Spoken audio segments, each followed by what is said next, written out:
ఉయ్యాలవాడ నరసింహారెడ్డి. ఈ పేరు వింటే సీమ గుండె ఉప్పొంగుతుంది, తెలుగు నేల పులకిస్తుంది. భరతమాత బానిస సంకెళ్లు తెంచడానికి తొలి రక్త తర్పణం చేసిన మహాయోధుడు ఉయ్యాలవాడ నరసింహారెడ్డి. నరనరాన దేశభక్తితో బ్రిటిష్ దోపిడీదారుల గుండెలు చీల్చిన ఉగ్ర నారసింహుడాయన. దేశ స్వాతంత్ర్యం కోసం, తెలుగువారి స్వాభిమానం కోసం బ్రిటిష్ పాలకులపై తిరగబడ్డ విప్లవ స్ఫూర్తి ఉయ్యాలవాడ నరసింహారెడ్డి. అసలెవరి ఉయ్యాలవాడ నరసింహారెడ్డి? దేశభక్తుడిగా, తిరుగుబాటు వీరుడిగా మాత్రమే ఆయన మనకు తెలుసు. ఈ తరానికి తెలియాల్సింది ఇంకా చాలా ఉంది. ఈ దారిలో మలుపుల్లానే ఉయ్యాలవాడ నరసింహారెడ్డి జీవితంలో ఎన్నో మలుపులు, మరెన్నో కుదుపులు. కాలభ్రమణంలో ఎన్నో ఏళ్లు గడిచిపోవచ్చు, కానీ 170 సంవత్సరాల తర్వాత కూడా సీమ గుండెల్లో ఉయ్యాలవాడ నరసింహారెడ్డి పేరు మార్మోగుతూనే ఉంది. సిపాయిల తిరుగుబాటు కంటే ముందే పరాయి పాలకుల పెత్తనానికి ఎదురు తిరిగి రేనాటి సీమలో తొలి తోటా పేల్చిన విప్లవ యోధుడి జీవితం. తొలి స్వాతంత్ర్య సేనానిగా ప్రజలు ఆయన్ని గుండెల్లో పెట్టుకున్నారు. విగ్రహం పెట్టి నీరాజనాలర్పిస్తున్నారు. ఉయ్యాలవాడ నరసింహారెడ్డి జీవితంలో తొలి మజిలీ, చివరి మజిలీ కూడా కోయిలకుంట్లే. ఇంతకీ ఏం జరిగిందంటారా? 1846 ఆ ఏడాది వసూలు చేసిన శిస్తు డబ్బును కోయిలకుంట్ల ట్రెజరీలో జమ చేయాలని తన ఉద్యోగికి ఆదేశించాడు ఉయ్యాలవాడ నరసింహారెడ్డి. అలాగే బ్రిటిష్ ప్రభుత్వం నుంచి తనకు రావాల్సిన భరణాన్ని తీసుకురావాలని కూడా చెప్పాడు. అయితే బ్రిటిష్ వలస పాలకుల అండతో తహసీల్దార్ విర్రవీగాడు.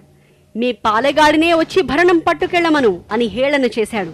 నరసింహారెడ్డే ఓ బంటు, అతనికో బంట్రోత అని అవమానించాడు. సిపాయిల తిరుగుబాటు 1857లో జరిగింది, కానీ దానికంటే 10 ఏళ్ల ముందే బ్రిటిష్ పాలనపై నిప్పులు చెరిగాడు ఉయ్యాలవాడ.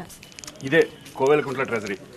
స్వాతంత్ర సమరంలో ఉయ్యాలవాడ తొలి తిరుగుబాటు బావట ఎగరేసింది ఇక్కడ నుంచే.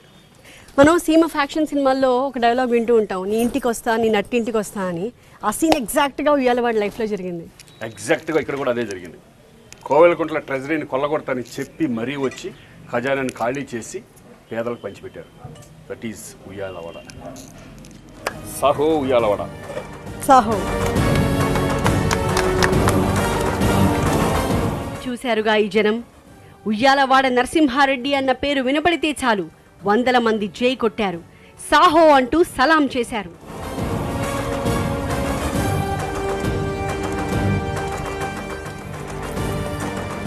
కోయిలకుంట్ల ట్రెజరీ నుంచి 2 కిలోమీటర్లు దాటితే జుర్రేటి బావి ప్రాంతం. 170 ఏళ్లు గడిచిపోయాయి, కానీ ఈ నేల మహాయోధుడిని ఇంకా మర్చిపోలేదు. తమను ఎదిరించాడని బ్రిటిష్ పాలకులు ఉయ్యాలవాడ నరసింహారెడ్డిని ఈ జుర్రేటి వాగు ప్రాంతంలోనే ఉరితీశారు. కుట్రతో బంధించి కోవెలకుంట్ల నడివీధుల్లో నడిపించి దండోర వేయించి వేలాది మంది సమక్షంలో ఇక్కడే ఈ ప్లేస్లోనే ఉరితీశారు. ఇంకా ఘోరమైన విషయం ఏంటంటే, మొండె నుంచి తలను వేరు చేసి 30 ఏళ్ల పాటు కోట గుమ్మానికి వేలాడదీశారట. 1847 సంవత్సరం ఫిబ్రవరి 22వ తారీఖు. సరిగ్గా దాని తర్వాత 100 సంవత్సరాలకి మనకు స్వాతంత్రం వచ్చింది.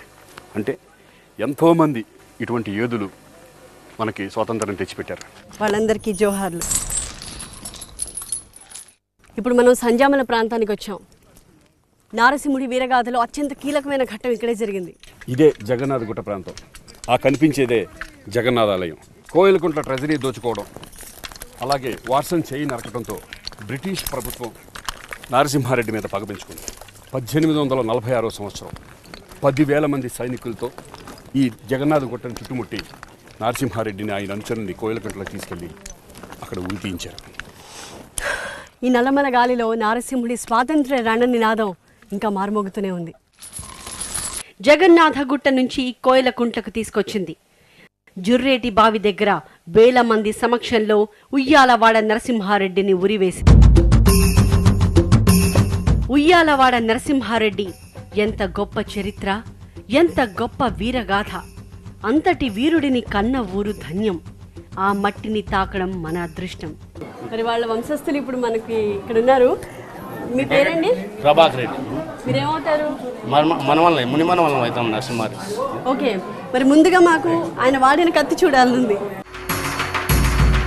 ఇదిగో ఇదే ఉయ్యాలవాడ నరసింహారెడ్డి ఖడ్గం. తెల్ల దొరల దోపిడీని ఎదిరించి బ్రిటిష్ సైనికుల తలలు తెగనరికిన వీర ఖడ్గం. దాదాపు 2 శతాబ్దాల తర్వాత కూడా ఉయ్యాలవాడ నరసింహారెడ్డి ఉపయోగించిన మహాఖడ్గాన్ని భద్రంగా కాపాడుతూ వచ్చారు ఆయన వంశస్థులు.